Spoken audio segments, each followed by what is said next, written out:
Hello guys, চলে আসলাম আবার আপনাদের মাঝে রমজানে।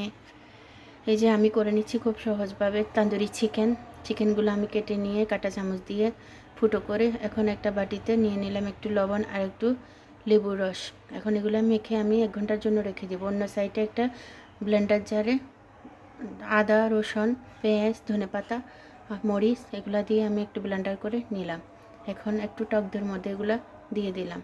হলুদ, মরিচের গুঁড়া হলুদ, মরিচ, লবণ দিয়ে জিরা দিয়ে আমি এটা মেখে রেখে দিলাম 1 ঘন্টা। এখন এটাকে মাংসের সাথে মিক্স করে নিচ্ছি। এখন আমি তেলের মধ্যে দিয়ে দিলাম। দেখেন কতটা সহজভাবে এটা বানানো যায়।